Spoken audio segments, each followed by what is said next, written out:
여러분들 한 주간 주님의 은혜와 인도하심과 사랑 가운데 잘 지내셨습니까? 이제 여름 날씨가 가운데 이 미국은 비가 촉촉하게 자주 오는 계십니다. 한국은 대통령 선거로 또 연휴를 맞이해서 많은 사람들이 여행도 가고 그렇게 하는 것을 보게 됩니다. 아무쪼록 모든 것이 주님의 은혜 가운데서 강건하게 살아가는 그런 행복한 삶이 되기를 축원드립니다. 오늘 7과에 있는 말씀 섬김의 지도를 베드로전서를 우리가 연구하고 있는데 오늘은 그 베드로전서 5장 1절에서 10절에 있는 말씀을 함께 통해서 섬김의 지도라는 그 제목으로 우리가 베드로전서를 연구하겠습니다. 여기 기억절 베드로전서 5장 7절에 있는 말씀입니다. 너희 염려를 다 주께 맡겨버려라. 이는 그가 너희를 돌보심이라 그랬습니다. 제가 이 말씀을 상당히 참 좋아합니다. 여기 이제 주께 맡겨버리라, 맡기라 이 말은 원어에는 던져버리라. 그래서 영어의 표현은 이 cast라는 말씀이에요.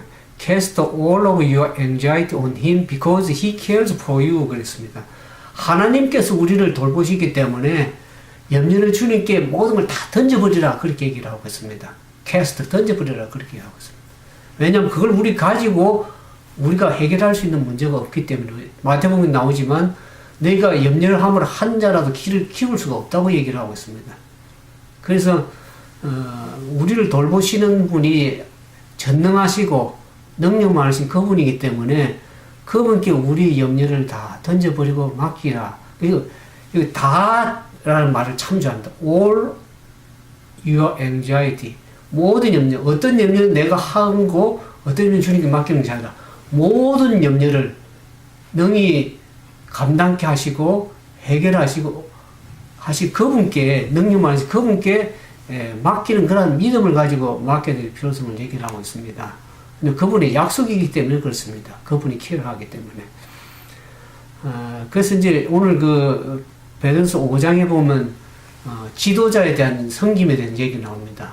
근데 우리 가장 이제 연구하기 전에 이 말씀 나누기 깊이 우리가 생각해야 될 문제는 그 섬김의 지도력의 중심에 예수님께서 우리 모본으로 섬김을 어떻게 섬겼는지를 우리가 늘 생각하면서 우리의 본이 되신 예수 그리스도를 주신 것에 대해서 우리가 늘 감사해야 될 것입니다.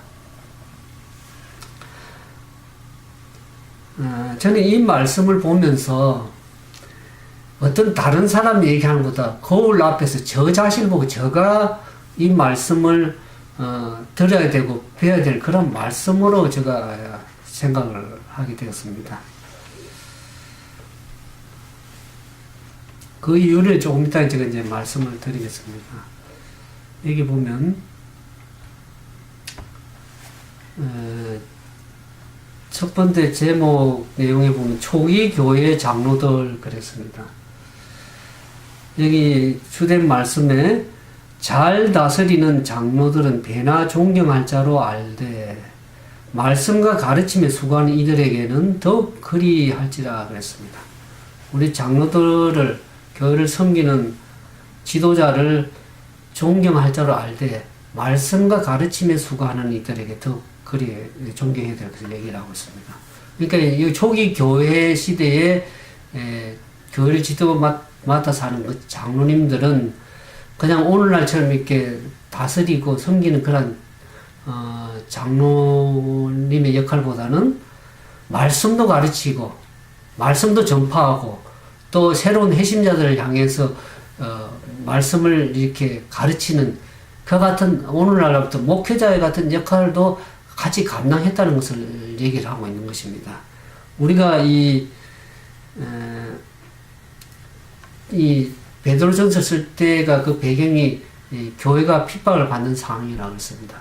사도 베드로도 힘든 핍박 가운데 있었던 그와 같은 고난 가운데 있었던 사람에서 우리가 공부를 했습니다. 그래서 이 교회 지도자가 된다는, 그 당시 장로가 된다는 것은 그 당시에 박해 표적의 대상이었습니다.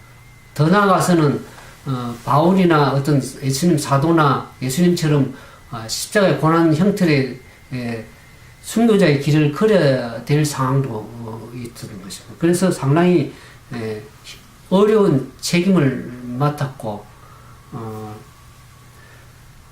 오늘날도 마찬가지지만 목회자가 없는 지역에서 교회에서는 또 장로님들이 말씀 맡아서 증거하고 교회를 또 섬기고 하는 그런 상황을 우리가 생각할 수 있겠죠.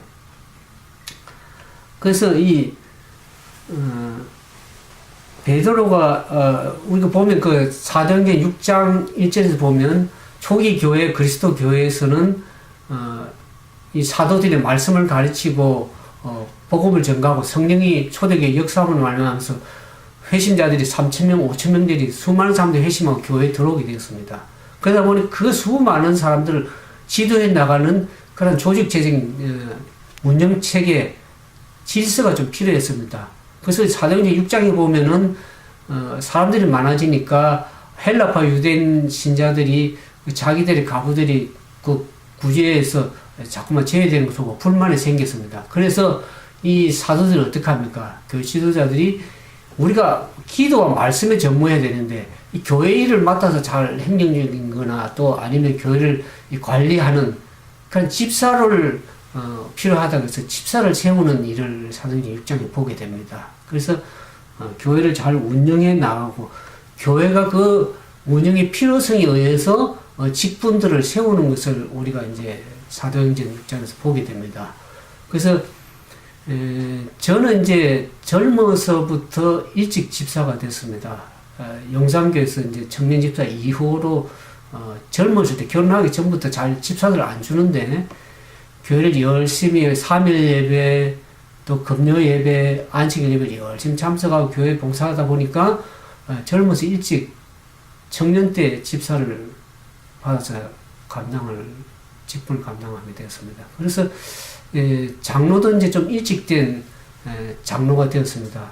교회 사정에서 용산교회를 섬기다가 이제 남영영어학원교회로 가게 돼가지고 이 용산교회에서는 장로님들이 많습니다. 그래서 뭐 나이 많은 분들도 그냥 집사로서 오래 봉사하고 그랬는데 제가 이제 영어학원에 가서 이제 교회를 나가기 시작해서 거기는 장로님들이 없었습니다. 그래서 좀 그 중에서 연장자였고 나 그 30대 중반에 장로가 됐습니다.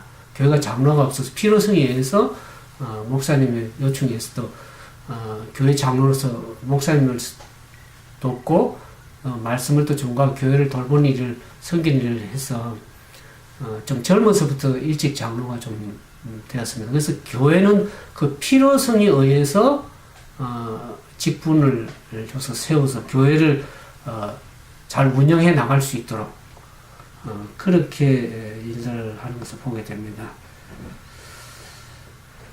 그래서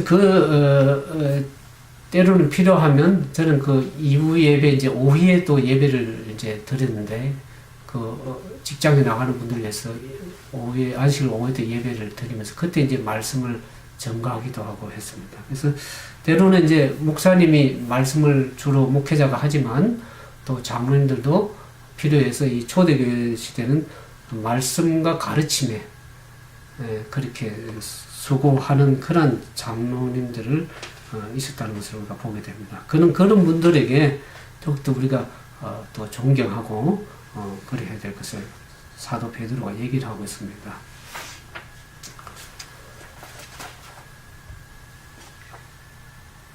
두 번째 보면 여기 장로들이라는 제목에 여기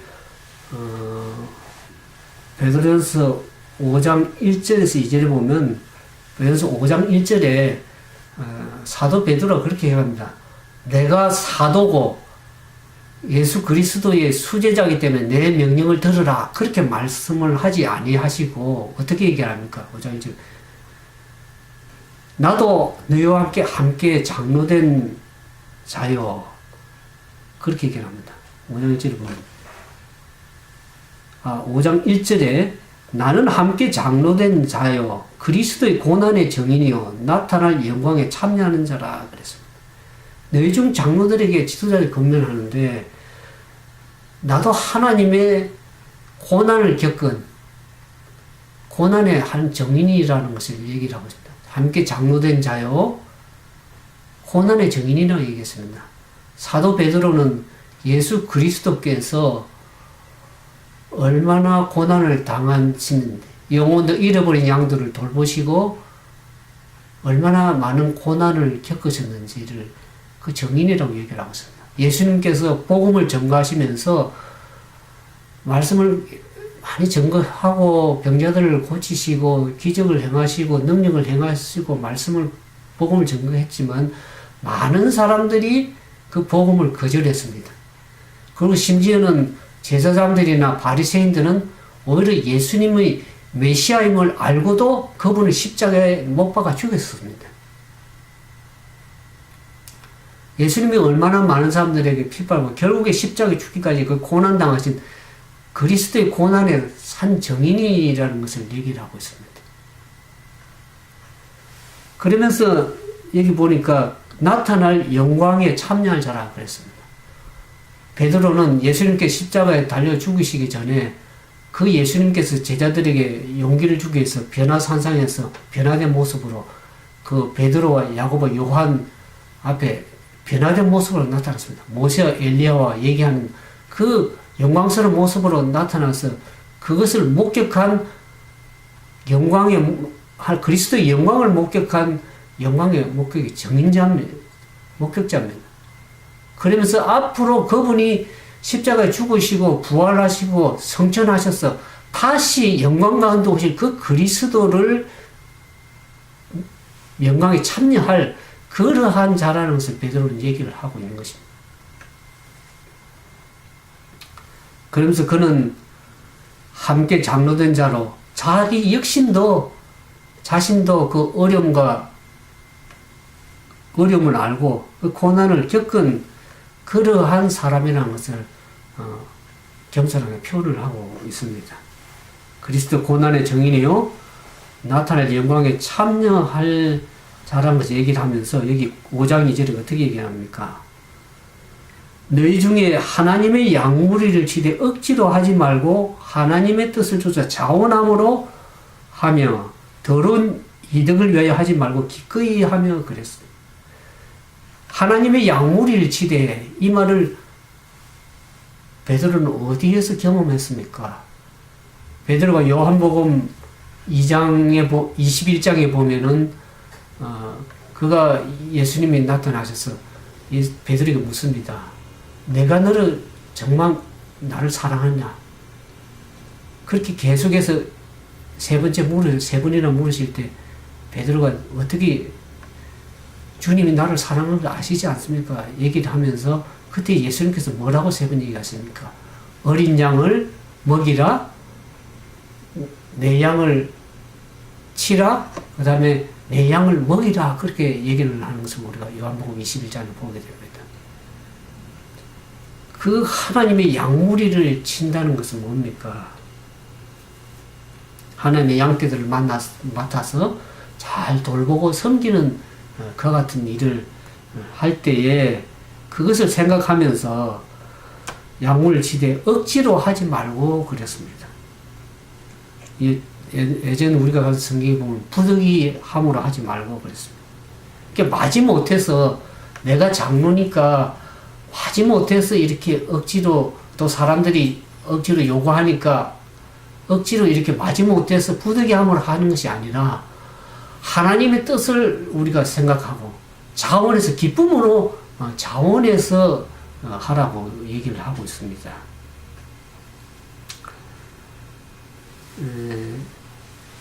디모데전서 3장 1절에 보면 이와 같은 말씀이 있습니다. 미쁘다 이 말이여 곧 사람이 감독의 직분을 얻으려 하면 선한 일을 사모하는 것이라 함이라고 그랬습니다.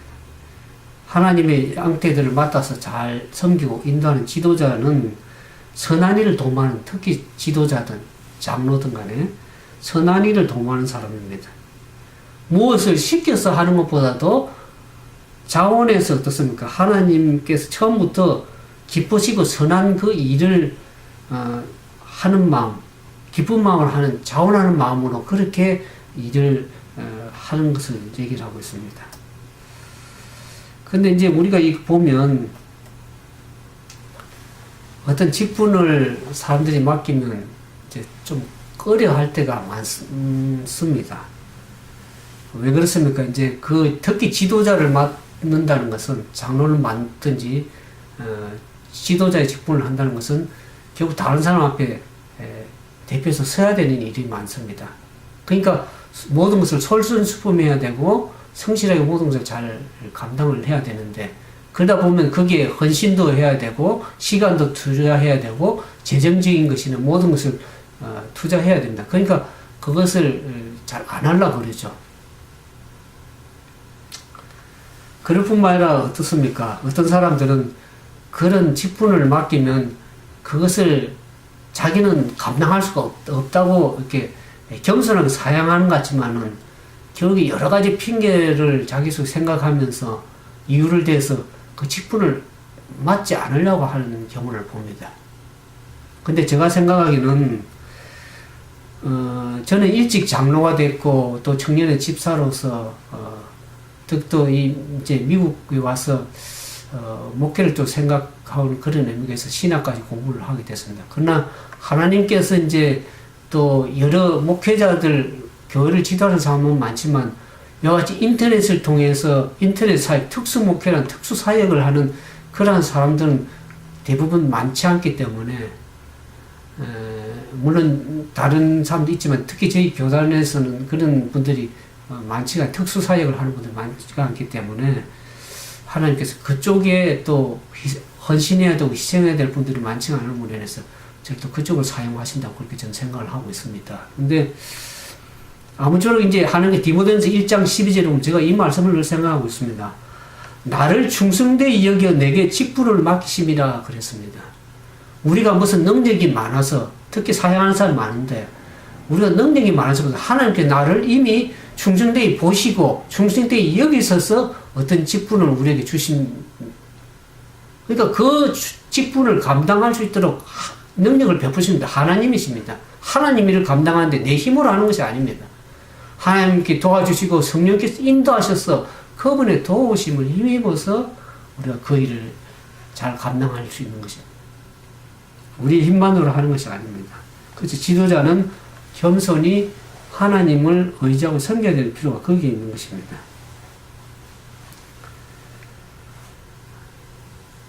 근데 이제 지도자의 여기 역할이 이제 영감의 교훈에 그와 같은 얘기가 있습니다. 교인들이 이제 모든 신자들이 모든 일에 다 참여하고 아무 목표도 없는 생활을 하지 않고 모두가 각기 자기 능력에 따라 할 수 있는 일을 이룰 수 있도록 일을 잘 배정해야 된다. 이게 참 지도자의 역할이 참 중요합니다. 모든 사람들이 그 일을 잘 동참하고 그 일을 잘 감당할 수 있도록 그 배치를 잘 하고 그 사람들이 그걸 일을 잘 감당할 동기를 부여하고 책임 있게 일을 할 수 있도록 잘 협력하고 서포트를 하고 용기를 주고 이렇게 잘 도와줘야 되는 것입니다. 그런 역할이 이 지도자, 이 장로의 역할인데, 그래서 여기 억지로 하지 말고 자원해서 하나님 뜻을 따라서 자원함으로 하라고 얘기를 하고 있습니다. 그러면서 더러운 이득을 위하여 하지 말고 기끗하게, 때로는 지도자 손실을 볼 수도 있습니다. 그게 시간적 손실이든 경제적 손실이든 그냥 책임을 맡은 자는 하나님께 하는 봉사하는 것처럼 해야 되기 때문에 자원해서 기쁨으로 좀 헌신도 해야 된다, 이렇게 생각이 들어집니다. 그래서 강요가 아닌, 마지못해서 하는 것이 아닌 자원하는 마음으로 그 감독의 책임, 그걸 잘 이행해야 된다, 그렇습니다.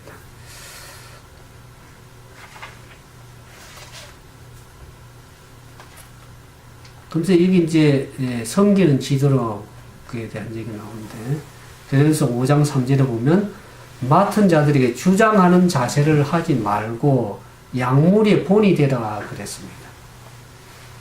여기 이제 그 주장하는 자세를 하지 말고는 이 강제적으로 복종시키는 것을 말합니다.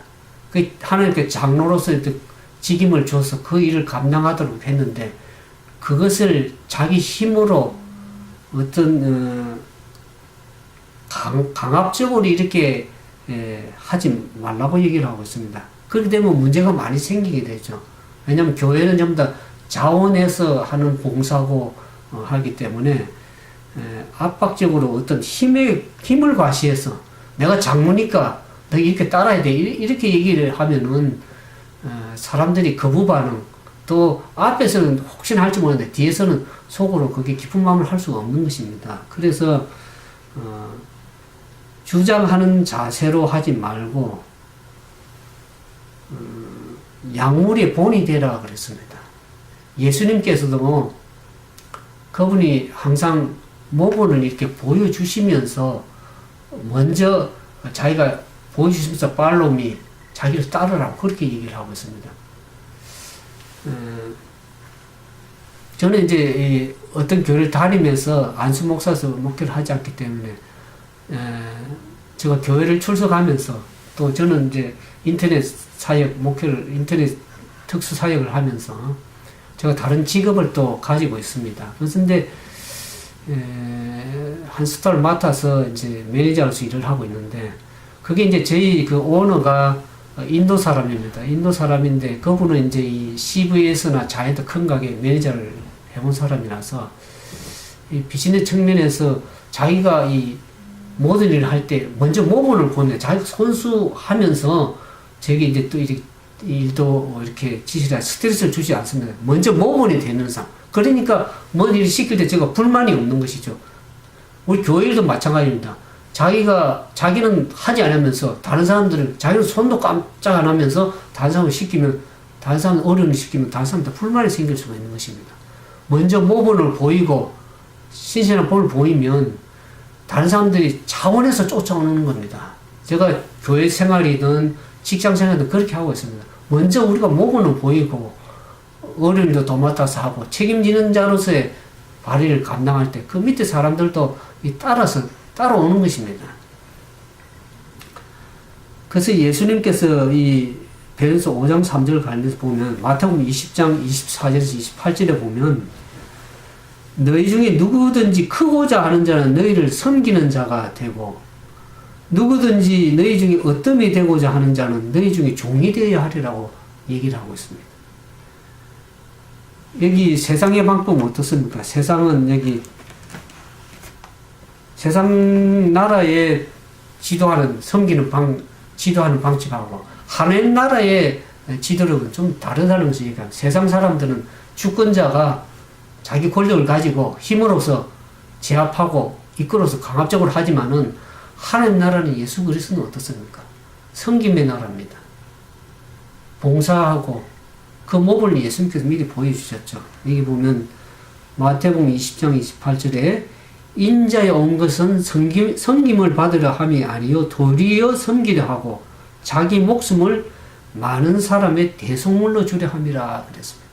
예수님께서 섬김을 받으라고 오시냐. 그분이 능력이 많으시고 하나님이시면 그분은 어떻게 합니까? 빌립보서 2장에 보는 것처럼 자기를 낮춰서 오히려 종의 형태로 와서 섬기러 왔던 그럴 뿐만 아니라 더 낮아져서 십자가에 죽기까지 자기를 대속물을 주기 위해서 오신 분입니다. 하늘나라의 원칙이 지도력이 그렇습니다. 내가 장로니까 나를 무조건 따르라 그런 것이 아니라 진정한 지도력은 어디에 있습니까? 다른 사람을 진정으로 섬기고 돌보고 자기 예수님의 몸을 쫓아서 오히려 대속물로 자기 자신을 내어주는 그런 헌신적인 희생적인 그런 사랑의 모습을 보일 때 그것이 진정한 하나님 나라의 섬김의 지도력이라는 것을 여기 얘기를 하고 있습니다. 그래서 예수님이 보여주신 순종, 자기 부정의 정신은 교회 지도자들에게도 나타나야 된다. 그런 얘기를 하고 있습니다.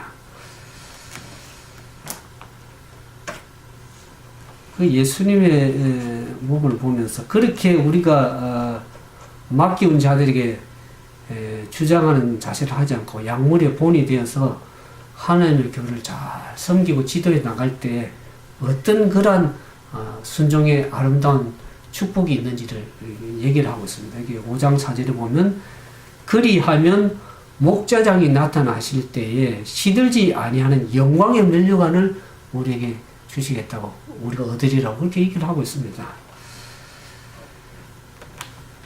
그 같은 축복이 우리가 주님이 오실 때 보상의 그 약속, 축복의 약속이 우리가 순종의 결과로서 그 말씀에 따라 우리가 섬김으로 인해서 그런 순종의 축복이 우리에게 이르러 올 수 있다는 것을 약속의 말씀을 우리에게 하면서 위로를 하고 있습니다. 베드로가. 그다음 여기 이제 다음 소재 보면 겸손으로 허리를 동이라 이렇게 베드로전서 5장 5절에 있는 말씀이죠. 젊은 자들아 이와 같이 장로들에게 순종하고 다 서로 겸손으로 허리를 동이라. 하나님은 교만한 자를 대적하시되 겸손한 자들에게는 은혜를 주시느니라 같은 말씀. 여기 젊은 자들아 이 말은 지도하는 장로 외에 모든 믿음을 가진 성도들을 얘기를 하고 있습니다. 그들은 이와 같이 장로들에게 순종하고 서로 다 서로 겸손으로 허리를 동이라고 했습니다. 장로 외에 믿는 젊은 분들이 순종해야 될 뿐만 아니라 서로 젊은 자들이나 장로 지도자들도 서로를 향해서 겸손으로 허리를 동이라고 그랬습니다. 여기 이제 순종과 겸손을 같이, 순종과 겸손은 뗄 수 없는 관계입니다. 근데 여기 이제 겸손으로 허리를 동이라. 이 겸손이라는 것이 여기 이제 빌립보서 2장 3절에 나오죠. 다른 사람을 나보다 낮게 여기라. 여기 이제 빌립보서 2장 3절.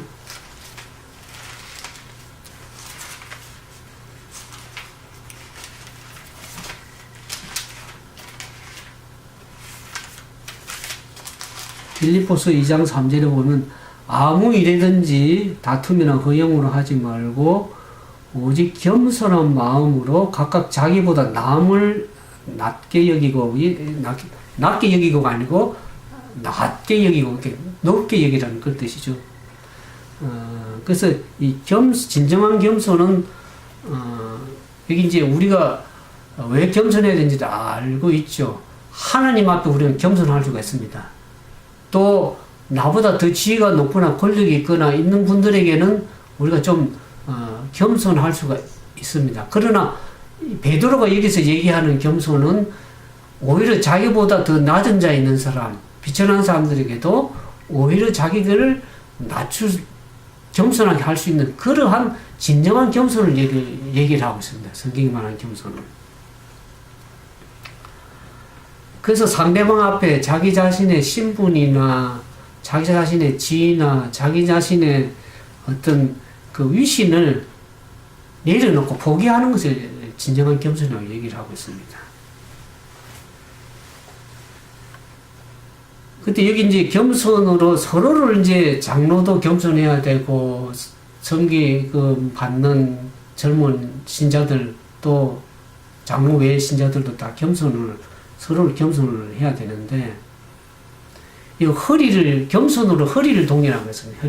이 종들이 주인을 섬길 때 앞치마라고 이렇게 섬기는데 예수님께서 이 겸손의 몸을 또 보여주셨죠. 우리가 예수님께 최후 만찬하면서 제자들의 발을 다 씻어 주실 때 이 수건을 허리에 동이고 섬겼습니다. 그걸 이제 오늘 우리 보면 이제 겸손 예식이라고 그랬죠.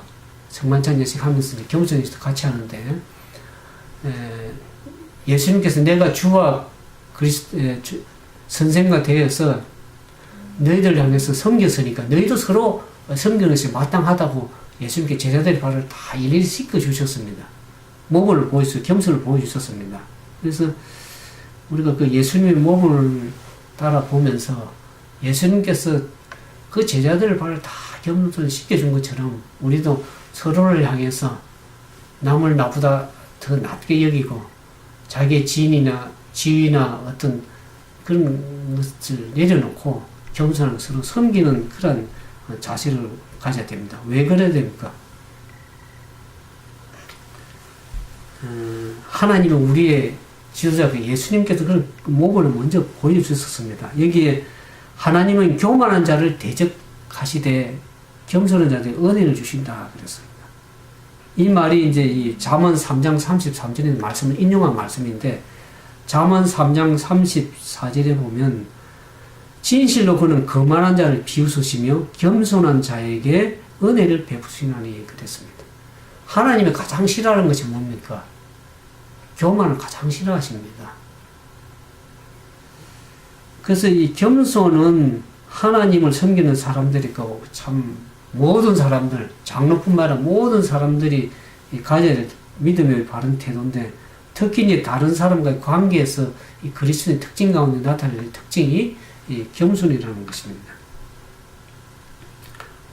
왜 그렇습니까? 우리는 섬기는 지도자든 섬김을 받는 하나님의 신자들이든지 가정에 우리는 다 하나님의 은혜로 구원을 받은 죄인들입니다. 구원을 받은 죄인들입니다. 용서받은 죄인들입니다. 그래서 우리가 겸손할 필요가 있죠. 진정으로 우리가 겸손할 수 있는, 왜 우리가 또 겸손해야 되냐 그러면, 우리가 베드로전서 배우면서 베드로전서 1장에 보면 사도 베드로가 얘기를 하고 있습니다. 왜 우리가 또 겸손해야 될지를.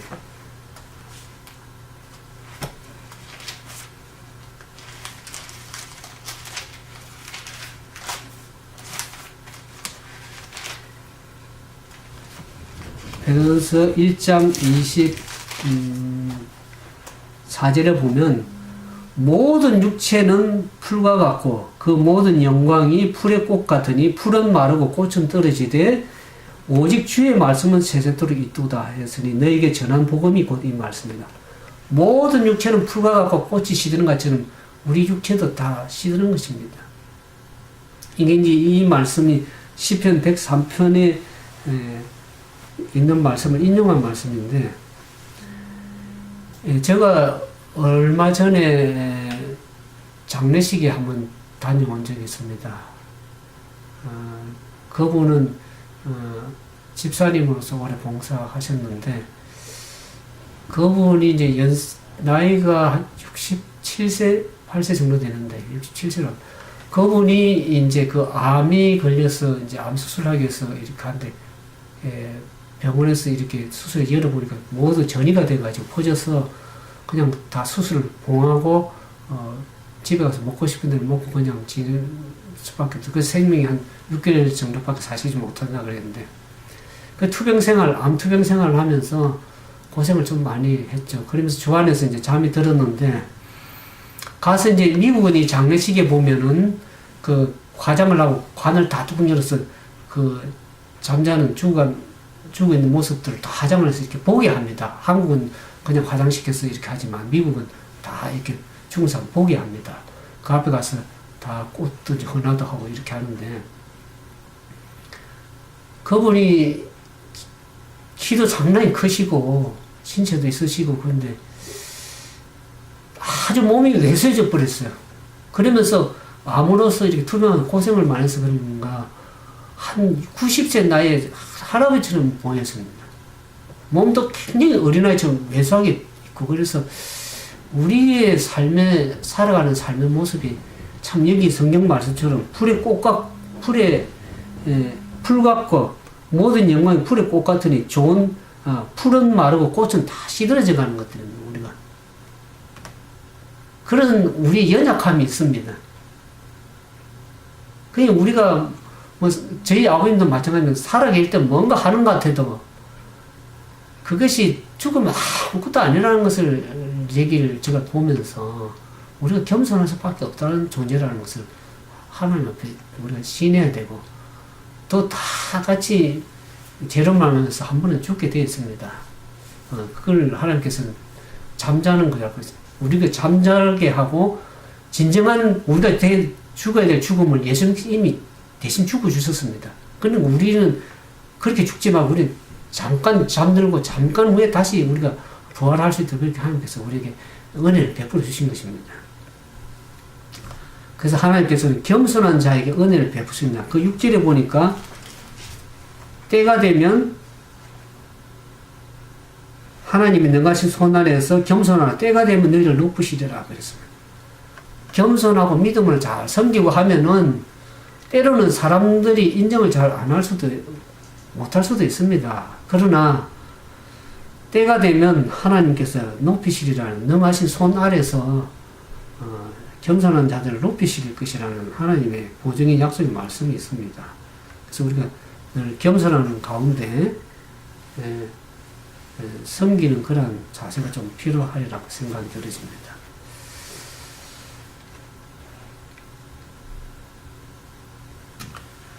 그래서 이 예수님께 목자장이 나타나실 때 시들전 영광의 면류관을 주시라고 하는데, 예수님께서 나타나실 때 우리에게 이 장로들에게, 특히 지도자들에게 물으실 것입니다. 책임을 물으실 겁니다. 하나님의 양떼들을 겸손하게 잘 섬겼는가? 하나님 원하신 방법으로 그 뜻대로 잘 겸손하게 섬겼는지, 또 양들에게는 어떤 책임을 물으십니까? 잘 순종하고 잘 따랐는가? 목자들이 잘 순종했는가? 또 그들의 가르침을 따라서 잘 겸손하게 했는가를 따라서 보상도 하시고 그렇게 하실 것입니다. 그래서 우리가 늘 겸손한 마음으로, 특히 장로들은 더 겸손해야 될 것입니다. 왜냐 그러면 제가 이제 우리가 지난번 베드로서 지난주에 연구할 때 하나님의 심판에 대해서도 얘기를 했습니다. 하나님의 심판으로 인해서 오는 고통도 있겠지만 그 하나님의 에스겔서 9장 6절인가 이거 보면 그 심판하시는 장면이 나옵니다. 하나님의 교회에서 심판할 때 누구로부터, 성소로부터 심판할 때 누구부터 시작합니까? 늙은 자들로부터 시작합니다. 먹거리를 찬 자에게 이제 모든 사람 아껴 보지 말고 다 치되, 그 하나님의 심판이 어디서부터 시작이 됩니까? 늙은 자, 그 다른 성경 간주에 보면 장로들 그랬습니다. 장로. 그러니까 책임을 맡은 자들에게는 책임이 더 중요하기 때문에 그분들에게는 더 하나님의 심판이 더 엄할 수가 있는 것입니다. 그래서 우리가 더 겸손한 마음으로 하나님 앞에 섬기는 모습으로 하나님 뜻을 자원하는 심정으로 그렇게 겸손하게 해야 될 필요성을 우리가 좀 참 느끼게 됩니다. 여기 이제 마지막으로 여기 보면 베드로서 5장 8절에 보면 근신하라, 우는 사자같이 이런 표현을 하는데, 베드로서 5장 8절에 근신하라, 깨어라, 너희 대적 마귀가 우는 사자같이 두루다니며 삼킬 자를 찾나니 그랬습니다. 여기 근신하라는 건강한 판단력을 갖는 것을 얘기합니다. 또 균형 잡힌 시각을 갖는 것, 절제력을 갖는 것을 근신하라. 다른 말 오늘날로 표현하면 신중하라, 그런 말로 표현할 수 있겠습니다. 그 다음에 깨어라, 이 말은 깨어서 정신을 차리고 항상 준비하는 하라고 그런 얘기를 합니다. 그러니까 영적으로 무방비 상태에 있을 수 있습니다. 사단은 우리가 앞에 이제 기억절에 말씀한 것처럼 너희 염려를 다 주께 맡기버리라. 이는 그가 너희를 돌보심이라 그랬죠. 그러면서 근신하게 깨어라, 대적 마귀가 우는 사자같이 두루 삼킬자.